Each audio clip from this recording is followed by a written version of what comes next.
Feliz Navidad, Feliz Navidad, Feliz Navidad, próspero año y felicidad. I wanna wish you a Merry Christmas. I wanna wish you a Merry Christmas. I wanna wish you a Merry Christmas from the bottom of my heart. I wanna wish you a Merry Christmas. I wanna wish you a Merry Christmas. I wanna wish you a Merry Christmas from the bottom of my heart. I wanna wish you a Merry Christmas. I wanna wish you a Merry Christmas. I wanna wish you a Merry Christmas from the bottom of my heart. Merry Christmas, Noheli nziza, Noheli njema, Joyeux Noel. Kuri mwese abakunzi bankunda ijambo, Imana ibagirire neza, Imana ibahezagire cane.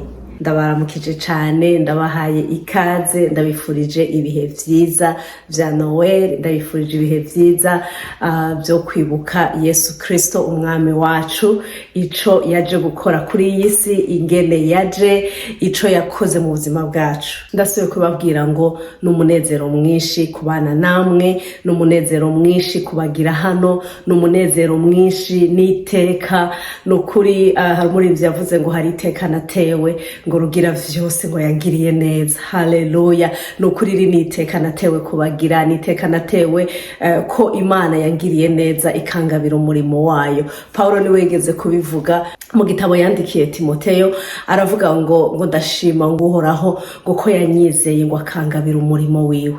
Rero Imana ishimwe ko yangabiye umurimo wiwe kugira ngo nze ndonke ico ndabasangiza ku munsi wa kabiri. Nukuri Imana ibihererwe icubahiro. Ndasubiye kubabwira ngo ndabanezererewe, ndabakunda cane kandi ndabifurije ibihe vyiza vya Noel. No munsi nashaka tuvugane kuri uwo Yesu, kuri ico yaje gukora muri iyi si, kuco yaje kuduhindura, kuco yaje kutugira. Haleluya. Imana ishimwe cane kandi Imana ihabwa icubahiro.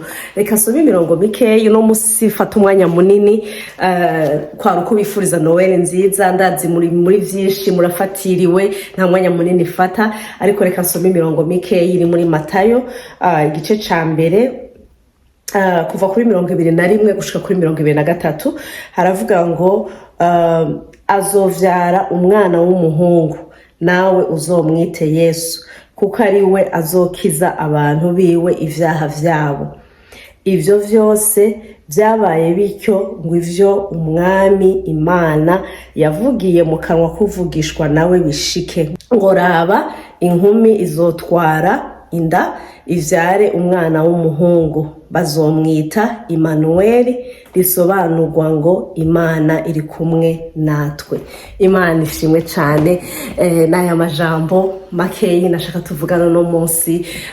Nashaka kuvuga kuri iyo 20 wa 21 no wa 23 ngo azokiza abantu biwe ivyaha vyabo, azokwitwa Emmanuel, Imana iri kumwe natwe. Haleluya.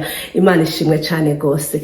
Yesu ntiyaje par hasard, bari bamwiteze, bari bazi ko umucunguzi azoza, kubera murabizi twarabivuze kandi mwese murabizi, hariho ukuntu imigenderanire y'abantu n'Imana yari yaravuyeho kubera icaha, ariko Yesu rero ngo Imana imurungika ngo kugira ngo aze gukiza abantu ivyaha vyabo. Ijambo ry'Imana ryatubwiye ngo abantu biwe ivyaha vyabo, ni kuvuga abantu biwe n'abantu bamwizera, n'abantu bizera ko ashobora kubakiza, n'abantu bizera ko ashobora kubahindura, n'abantu bizera ko ashobora kubagira bashasha. Imana ishimwe cane gose. Rero ngo azokiza abantu biwe ivyaha vyabo. Umwizeye, ukizera ko ashobora kugukiza, aragukiza ivyaha vyawe, aragukiza bindi vyakuboshe, arakubohora, araguha umwidegemvyo. Imana ishimwe cane gose. Ngo azokiza abantu biwe ivyaha vyawe. Ni kuvuga umaze kwizera ko ashobora kugukiza, mu nyuma araza akaba muri wewe, uramwakira akaba umwami wawe. Haleluya. Ijambo ry'Imana kacaye tubwira muri Yohana igice ca 12 ngo abamwakiriye bose ngo ngo yabaye ubasha bwo gucika abana b'Imana. Ni kuvuga hacabaho yindi transition yo kuva mu kuba umuntu wiwe ukaba umwana wiwe, kubera ko wemeye, wamwizeye, hanyuma wemeye ko aza kuba muri wewe, wemeye ko aza kuganza mu buzima bw'iwawe, akubere umwami n'umukiza. Imana ishimwe cyane gose. Umaze kumwakira rero ntubucitwa umuntu wiwe, ucika noneho umwana wiwe. Urabizi umwana mu rugo ngaha muhira iwanje, naho umuntu yoba ari umuntu wiwanje, hariho ahantu ushobora gusanga atagera. Urabizi hariho terme dukoresha hamwisi ngo ujya n'umuntu wiwe, ngo bajya ngo reka ngo hajya ntiwinjiramo, ngo ujya n'umuntu wiwe. Ariko ugasanga naho aba yitwa umuntu wiwe, muri kuri uwo muntu amadroit we ugira si nkayo umwana wiwe agira. Umwana wiwe aguma kuruta, naho wo kwitwa umuntu wiwe, umwana wiwe aguma ari hejuru yawe, umwana wiwe aguma afise amadroit, umwana wiwe aguma afise ahantu agera wowe utagera naho buri umuntu wiwe. Umwana wiwe aguma afise ikibanza mu mutima wiwe wowe udashikamwo, udashobora guhindura na gatoyi, kubera ko ni umwana wiwe. Rero iyo twamwakiriye turava mu kwitwa abantu biwe, noneho tukaba abana biwe, tugasigara dufise umwidegemvyo, tugasigara dushika hahandi umwana yemerewe ku muvyeyi wiwe. Ico kimaze kuba niho mu nyuma ngo acaba Emmanuel, acaza akaba muri twebwe, Imana muri twebwe. Uwamaze kuba muri twebwe rero ni kuvuga asigara ari waturongora. Imana ishimwe cyane gose. Asigara ganjije mu buzima bwacu, ngo Emmanuel, ngo risobanurwa Imana iri kumwe natwe. Ni kuvuga iyo twamwakiriye tuba dufise Emmanuel muri twebwe, tuba dufise uyo muntu aganjije mu buzima bwacu. Uwo ni wasigara dukontrola, uwo ni wasigara turongora, ni wasigara atubwira ivyo tuvuga, ni wasigara dutwara, ni wasigara ariko afise controle ku buzima bwacu, ko twamwemereye ko aba muri twebwe. Haleluya, Imana ishimwe cyane gose. Paulo yigeze kwandikira Abafilipi aravuga ngo ushobozwa vyose n'uwumi nkomezi. Uwumi nkomezi yavuga yari Yesu Kristo.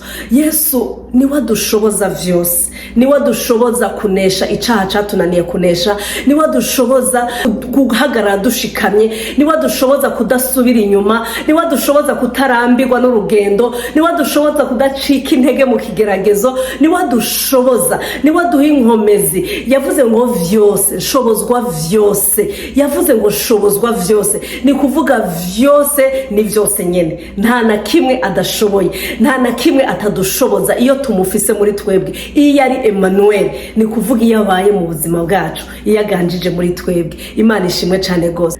Uzotangara cyane usomye igice ca kabiri cico gitabo ca Matayo, ubona ingene umwami Herode yagerageje kugwanya umuzo wa Kristo.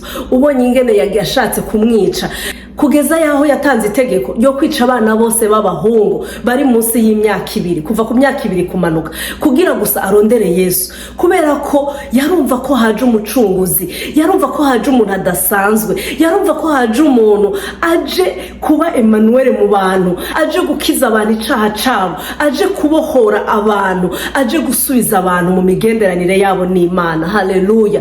Aramugwanya cyane gose, nako atagize, ariko ntiyashoboye kwica umugambi w'Imana, kubera umugambi w'Imana nta gishobora kuwukuraho. Imana ishimwe cyane gose. Rero ndabifurije Noel nziza, ndabifurije yuko iyi Noel itoba ibirori gusa, ni kube kujya no kunywa gusa, ni kube kwambara neza, navyo si bibi no kuri mu bikore mu bishoboye. Ni vyiza gufungura neza, ni vyiza kwambara neza, ni vyiza kuryoherwa n'abagenzi n'inshuti, ni vyiza, biraryoshe cyane gose. Ariko mwibuke ikiri hejuru y'ivyo onye, uwo mwami cyo yaje gukora, ko yaje kugira ngo adukize ivyaha vyacu, ko yaje kugira ngo abe Emmanuel, abe Imana muri twebwe, aganze muri twebwe, aturongore mu nzira zera z'Imana, mu nzira zihesha Imana icubahiro. Muhimbaze mwibuka ico yaje aje gukora, muhimbaze mwibuka ko ari umwami akeneye kwinjira mu bugingo bwawe akaganza. Muryoherwe, mugire ibihe vyiza, tuzosubira ku munsi wa kabiri w'indwiza. Mwarahezagiwe. Shalom shalom.